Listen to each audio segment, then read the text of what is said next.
Hello students, welcome in GS Commerce College Varda. I am Professor Shailendra Sen. I teach to you Financial Accounting Part 2 to become second year third sem students.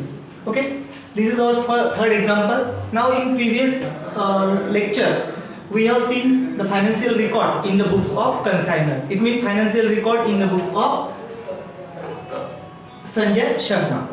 Now today we are preparing the account financial record in the book of consignee. It means in the book of consignee. Okay, financial record in the book of Ajay. It means in the books of consignee. Now start example. Sanjay Sharma have sent the goods of rupees 6 lakh to Ajay. Ajay taking the delivery of that, but the journal entry has not passed by consignee for taking the goods from consignor. Because it just take the delivery of goods, it just take the possession of goods, it never purchase the goods from consignor. So when consignee taking the delivery of goods, at that time it not pass the journal entry for this transaction. Ajay give the rupees 1,50,000 to Sanjay Sharma. Ajay give the rupees 1,50,000 to Sanjay Sharma. This is the first transaction related to Ajay. For that it passed journal entry. Sanjay Sharma's account debit and cash account credit. Sanjay Sharma's account debit and cash account credit. Because when Ajay paid the cash to Sanjay Sharma, at that time Sanjay Sharma is a receiver, and as per the rule of personal accounts rule say that debited the receiver and credited the giver. When Ajay give the cash to Sanjay Sharma, at that time Sanjay Sharma is become a receiver, so it's debited the Sanjay Sharma's account. And when it give the cash to Sanjay Sharma, at that time cash goes out from its hand, so it created the cash account. Journal entry for that: Sanjay Sharma's account debit and cash account credit. So right at the debit side of Sanjay Sharma's account, the name of cash account. Okay, this is advance rupees 1,50,000. This first transaction. After that, the 10% goods, when Ajay taking the delivery of goods, at that time it's found that the 10% goods it have loss in transit. It means they have abnormal loss. So when become an abnormal loss in transit, at that time there is no any role of consignee, and it never pass the journal entry. It means it never keep, consignee never keep the financial record of the abnormal loss, so it not pass the journal entry for abnormal loss. After that, Ajay has spent rupees 4,000 for clearing charges, rupees 6,000 for carriage and cartage, rupees 15,000 for go down rent, rupees 5,000 for carriage outward. It means Ajay spent rupees 30,000. Ajay spent rupees 30,000 for various expenses. For that is passed the journal entry. It pays some expenses for in behalf of Sanjay Sharma. So it debited the Sanjay Sharma's account because it spent amount for Sanjay Sharma. So Sanjay Sharma's account debit and cash account credit. Right at the debit side of Sanjay Sharma of cash account. It's for expenses. Rupees 30,000. After that, it sold some goods for rupees 5,10,000 on cash. Ajay sold goods of rupees 5,10,000 on cash. At that time, it's passed the journal entry. Ajay passed the journal entry. Cash account debit, and this amount have payable to the Sanjay Sharma. So Sanjay Sharma's account credit. Okay. When Ajay sold the goods on cash, at that time it's received the cash. Cash is come in, so as per the rule of real account rule say that debited the what's come in and credited what goes out. When Ajay sold the goods, at that time it's get the cash, so it's debited the cash account, and it's get the cash, but these goods are the Sanjay Sharma's goods. It's the ownership of goods of Sanjay Sharma. So when Ajay sold the goods, at that time he have need to pay this amount. This amount is payable to Sanjay Sharma. So Sanjay Sharma's account credit. Okay, entry when Ajay sold the goods on cash. At that time it passed journal entry, cash account debit and Sanjay Sharma's account credit. So right now by cash account rupees 5,10,000. It's a cash sales. Okay, cash account debit and Sanjay Sharma's account credit. It's right at the debit side of cash account where it's prepare the cash account. Okay, when Ajay sold the goods on cash, at that time it's passed journal entry, cash account debit and Sanjay Sharma's account credit. After that, remaining goods,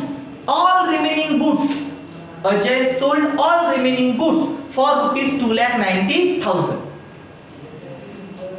It means it sold the goods on credit, it passed journal entry, sundry debtors account debit, and this amount is payable to Sanjay Sharma. So Sanjay Sharma's account credit. It means amount due from debtors to whom it have sold the goods is prepare this person's account, that person's account, and right at the debit side of that person's account. And this amount is payable to Sanjay Sharma, so it's created the Sanjay Sharma's account. Okay, entry sundry debtors account debit and Sanjay Sharma's account credit. When consignee is sold goods on credit, at that time it's passed journal entry, sundry debtors account debit and consignor's account credit. Now there Sanjay Sharma is consignor, so it's credited the Sanjay Sharma's account by sundry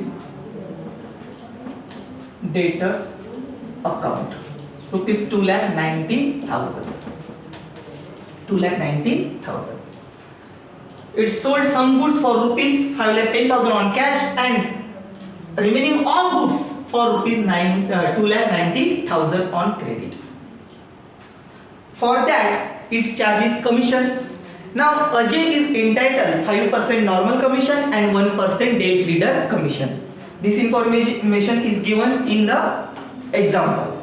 Okay, and example you have provided in the description box. Okay, Ajay charge its commission. Its charge is commission. Entry for that, the commission is Ajay's income, so it's created the receive commission account. And for the commission, the due amount is decreasing, so it's debited the Sanjay Sharma's account. So you pass the journal entry for itself. Commission is that Sanjay Sharma's account debit and receive commission account credit, because commission is income of Ajay, so it's created the receive commission account. So write at the debit side of Sanjay Sharma's account to receive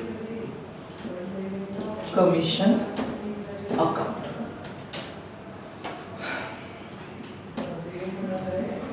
They have 5% normal commission and 1% Dale Creeder commission. But 1% Dale Creeder commission on gross sales.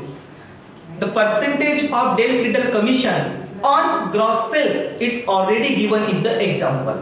When they have clearly given the percentage on Dale Creeder commission on gross sales, at that time you need to calculate the Dale Creeder commission on gross sales.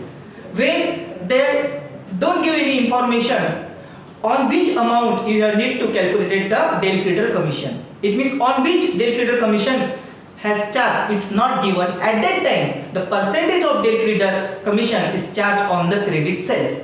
But when they say that the percentage of Dale Creeder commission on total sales, on gross sales, or on sales, it means you need to calculate the percentage of Dale Creeder commission on gross sales, it means on total sales. Now there it has sold some goods for rupees 5,10,000 and some goods on credit for rupees 2,90,000. It means total sales become rupees 8 lakh. Okay, so it needs to calculate total percentage 6% on 8 lakh. It means rupees 48,000. Okay. it charged its commission. At the end of financial year, Ajay recovered total amount from all its debtors. Ajay recovered total amount from its debtors, excepting Pankaj Kumar, to whom he had sold goods for rupees 12,500. There have one person which name is Pankaj Kumar, to whom Ajay had sold goods for rupees 12,500. It's become insolvent and only 20% amount Ajay can recover from him. Okay, it means total amount received from its debtors, only one person whose name is Pankaj Kumar, on which it have rupees 12,500, it's become insolvent and only 20% amount it can recover, Ajay can recover. It means out of 12,500, it's get just 20%. 20% it means 2,500. It's recovered. At that time, Ajay passed the journal entry. But before that, rupees 1,000 is recovered and it's become 10,000 become bad debts.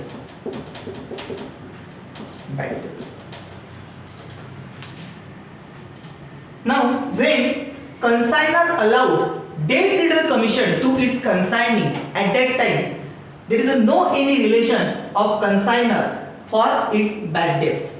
It means the total bad debts become the consignee's loss when it get the day trader commission. Okay, is that clear? And now there Ajay have taken the 1% day trader commission. It's allowed 1% day trader commission, so bad debts become its own loss. For that, it passed journal entry. It's received total amount to 2,80,000. For that, it passed journal entry cash account debit or bank account debit 2,80,000. And for bad debts account debit or receive commission account debit and debtors account credit. Okay, we have not prepared all accounts, so we can't show the accounting treatment for this transaction. Okay, at the end of financial year, Ajay accept a bill for the due amount. So now we have Ajay have find out the due amount and it's accepted a bill and it gave to the Sanjay Sharma.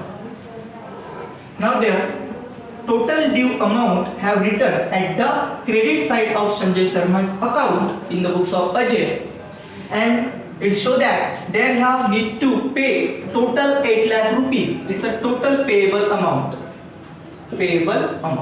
Out of that, it deducted rupees 1,50,000 for which it have given as an advance, and also it deducted rupees 30,000 which it spent for the various expenses and its sales commission. It means total rupees 2,28,000 is deducted from this total payable amount, 2,28,000. Okay, the detail about that it's given at the debit side. It's a debit side total which is the deducted from it. Okay, total payable amount is a due amount. At the end of financial year, it have balance rupees 5,72,000 on Ajay. So for that, the payment of this due amount, for that it accept a bill and it's due to the Sanjay Sharma. For that it pass journal entry. It's give the bill to Sanjay Sharma, so it's debited Sanjay Sharma's account, and this bill it's become bills payable in behalf of the Ajay. So it said that it passed journal entry for that Sanjay Sharma's account debit and bills payable account credit. So write at the debit side of Sanjay Sharma's account to bills payable account. Bills payable account rupees 5,72,000. Okay, 2,7 the account at close.